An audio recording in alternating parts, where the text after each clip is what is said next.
Olá, amigos. Mais uma vez, juntos estamos aqui para estudar a Palavra de Deus. Eu quase que todos os dias recebo algumas vezes perguntas de irmãos, de amigos, com alguma dúvida com relação a algum texto da Palavra de Deus. É bem verdade que muitas vezes a incompreensão de algum texto acontece porque não entendemos bem o contexto que aquele texto em si está envolvido, não entendemos a cultura por detrás dele, né? Ou seja, a maneira como as pessoas, no tempo que aquele texto foi escrito, como elas viviam, qual que eram suas ideias, qual que eram seus costumes. Muitas vezes também não entendemos a estrutura dos livros, porque cada autor ele escreve com uma audiência em mente. Então, ao escrever para aquela audiência em mente, ele usa palavras e costumes que são comuns àquela audiência que ele quer alcançar. Sendo assim, essa incompreensão por parte do texto bíblico é muito grande. E a minha ideia aqui hoje é estudar um pouquinho com vocês a estrutura que envolve o livro ou o Evangelho de Mateus e tirar alguns insights aqui também deste livro. Eu estou preparando, eu quero de antemão aqui avisar as pessoas que me acompanham nas minhas redes sociais, tá? Eu estou preparando um curso completo de formação teológica. Não é um curso que vai dar a você um certificado universitário, mas é sim um curso de teologia livre, tá? E eu estou fazendo esse curso baseado em todo o meu processo de faculdade, quando eu passei pelo Seminário Adventista no NASP, também material do meu mestrado em teologia e das duas especializações que eu fiz na área teológica. Então, eu já tenho dado para algumas pessoas, alguns amigos, matérias desse seminário, mas eu estou estruturando ele de forma ampla, trazendo ali todo o conteúdo que eu tive durante esse seminário e gravando em vídeos as aulas e também terminando de escrever as apostilas, e em breve eu vou colocar em algumas plataformas para que aqueles que têm interesse possam estar adquirindo, né? O custo vai ser relativamente muito baixo, né? Menos do que o valor de uma mensalidade lá do NASP, e assim você vai ter acesso a todo o conteúdo que eu tive em apostilas, em videoaulas, e assim poder também estudar melhor a Palavra de Deus, compreendê-la melhor e também conseguir assim até mesmo crescer espiritualmente e ajudar a sua igreja. Muito bem, vamos falar um pouquinho agora a respeito da estrutura e de alguns insights do Evangelho de Mateus. Quando nós olhamos o Evangelho de Mateus, nós percebemos que ele trata-se de um evangelho da transição, o evangelho do cumprimento. Ou seja, ele faz a transição do Antigo para o Novo Testamento. Pois nós percebemos que o Evangelho de Mateus é o que mais traz textos do Antigo Testamento. O Evangelho de Mateus foi escrito para os judeus esses que se orgulhavam da sua raça e da sua religião. Mateus, mais do que os outros evangelistas, ele enfatiza a ligação da genealogia de Jesus com Davi.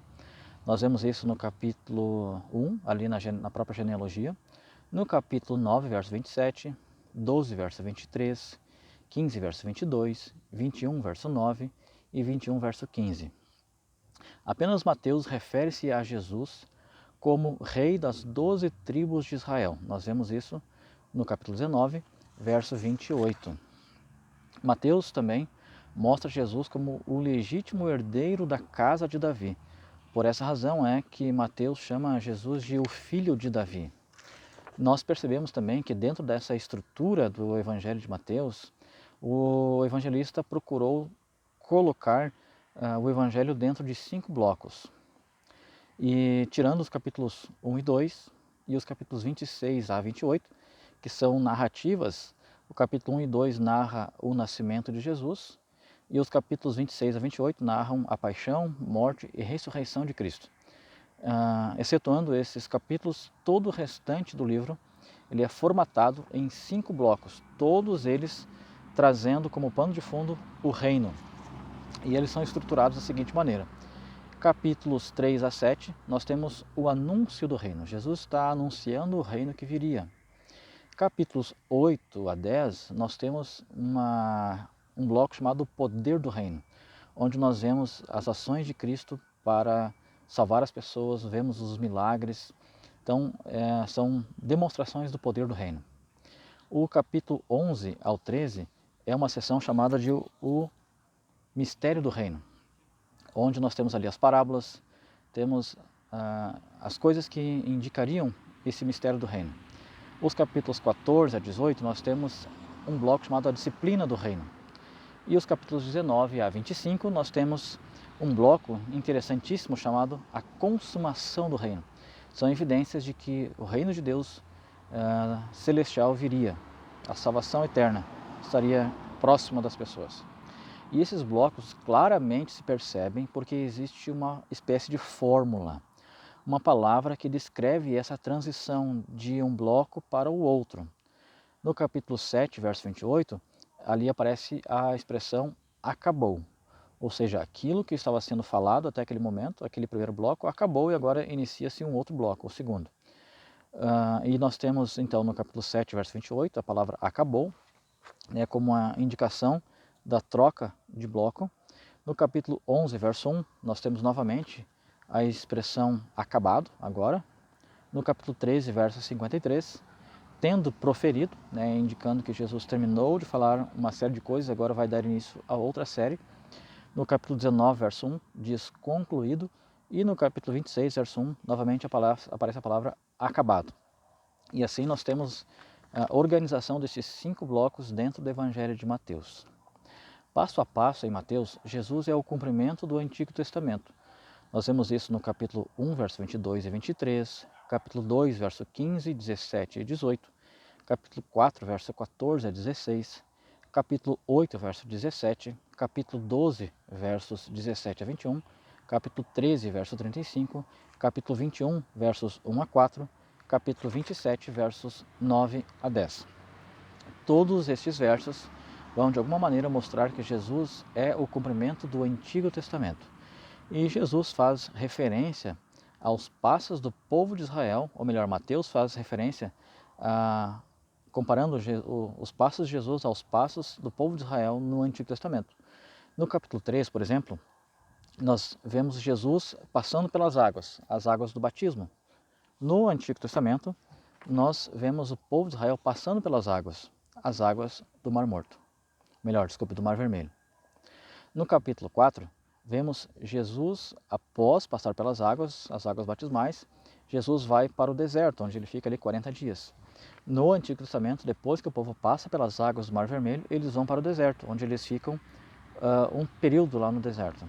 No capítulo 5, Jesus vai para o monte, ali então para ensinar a lei de Deus às pessoas, que é o capítulo 5 a 7, Sermão da Montanha. E no Antigo Testamento, Moisés vai para o monte para receber a lei de Deus. Mateus ainda é o que mais fala a respeito da lei e dos profetas.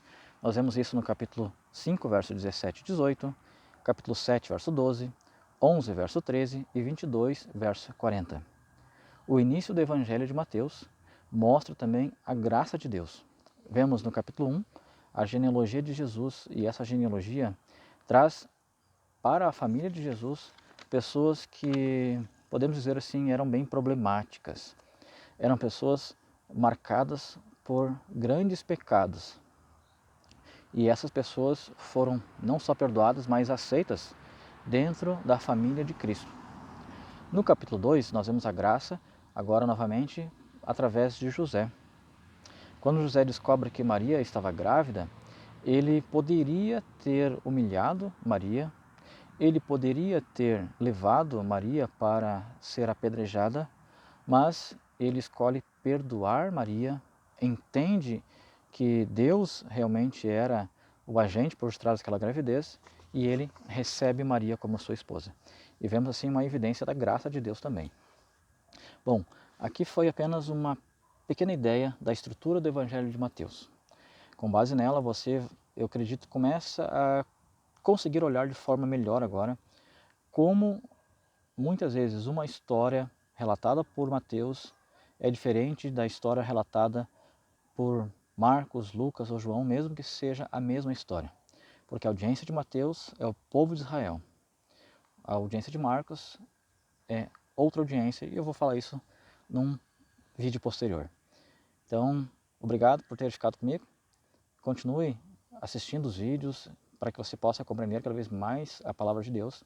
Compartilhe também para que mais pessoas entendam a palavra de Deus e assim não só cresçam na fé, mas na hora de estruturar um sermão tenham mais conteúdo e assim também mais corações sejam alcançados. Que Deus te abençoe e que Deus continue te guiando.